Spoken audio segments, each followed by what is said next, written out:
തമിഴ്നാട്ടിലെ വിരുദുനഗറിൽ പടക്ക നിർമ്മാണശാലയിലുണ്ടായ വൻ സ്ഫോടനത്തിൽ 23 മരണം. ഞായറാഴ്ച അവധി ദിവസമായിട്ടും യാതൊരു അനുമതിയുമില്ലാതെ പ്രവർത്തിച്ച ഫാക്ടറിയിലാണ് നാടിനെ നടുക്കിയ ദുരന്തമുണ്ടായത്. സുരക്ഷാ മാനദണ്ഡങ്ങൾ പൂർണ്ണമായും ലംഘിച്ചാണ് ഇവിടെ നിർമ്മാണം നടന്നിരുന്നതെന്ന് ജില്ലാ കളക്ടർ NO സുഗപുത്ര വ്യക്തമാക്കി. തമിഴ്നാട്ടിൽ സമീപകാലത്തുണ്ടായ ഏറ്റവും വലിയ ദുരന്തങ്ങളിൽ ഒന്നാണ് വിരുദുനഗറിനടുത്തുള്ള കട്ടനാർപെട്ടിയിലെ വനജ ഫയർവർക്സ് യൂണിറ്റിൽ ഞായറാഴ്ച ഉച്ചയ്ക്ക് ശേഷം സംഭവിച്ചത്.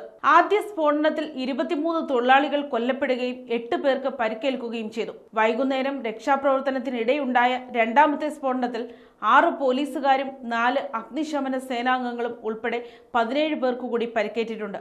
വാർത്ത റിപ്പോർട്ട് ചെയ്യാനെത്തിയ മാധ്യമപ്രവർത്തകർ തലനാരിഴയ്ക്കാണ് രക്ഷപ്പെട്ടത്. മരിച്ചവരിൽ ഭൂരിഭാഗം പേരുടെയും മൃതദേഹങ്ങൾ തിരിച്ചറിയാൻ കഴിയാത്ത വിധം കത്തിക്കരിഞ്ഞ നിലയിലായിരുന്നു. സ്ഫോടനത്തിന്റെ ആഘാതത്തിൽ ചിതറിത്തെറിച്ച ശരീരഭാഗങ്ങൾ അഗ്നിശമന സേനാംഗങ്ങൾ ശേഖരിക്കുന്ന ദാരുണമായ കാഴ്ചയാണ് അപകടസ്ഥലത്ത് കണ്ടത്. കെട്ടിടത്തിന്റെ മേൽക്കൂര തകർന്നു വീണും നിരവധി പേർ കുടുങ്ങിയിരുന്നു.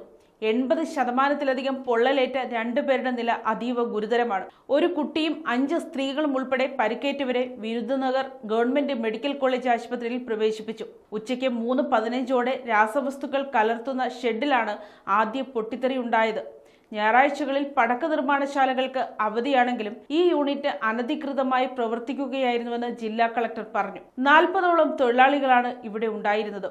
രാസവസ്തുക്കൾ കൈകാര്യം ചെയ്യുന്ന സ്ഥലത്ത് നിന്ന് മാറി നിൽക്കേണ്ട തൊഴിലാളികൾ സുരക്ഷാ മാനദണ്ഡങ്ങൾ ലംഘിച്ച് അവിടെ ജോലി ചെയ്തിരുന്നതാണ് മരണസംഖ്യ വർദ്ധിക്കാൻ കാരണമായത്. ഒരു സമയം പരമാവധി 11 അല്ലെങ്കിൽ 12 പേർക്ക് മാത്രം ജോലി ചെയ്യാൻ അനുമതിയുള്ള സ്ഥാനത്താണ് ഇത്രയധികം ആളുകൾ ഒരുമിച്ച് ജോലി ചെയ്തിരുന്നത്. ശരിയായ റോഡ് സൗകര്യം പോലും ഇല്ലാത്ത ഈ സ്ഥലത്ത് ഫാക്ടറിക്ക് എങ്ങനെ ലൈസൻസ് ലഭിച്ചു എന്നതിലും ഇപ്പോൾ ചോദ്യങ്ങൾ ഉയരുകയാണ്. വൈകിട്ട് 7:20 JCB ഉപയോഗിച്ച് അവശിഷ്ടങ്ങൾ മാറ്റുന്നതിനിടെയാണ് രണ്ടാമത്തെ സ്ഫോടനമുണ്ടായത്.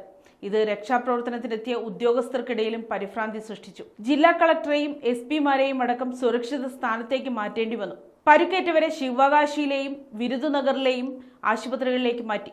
News desk, Kottarakkara media.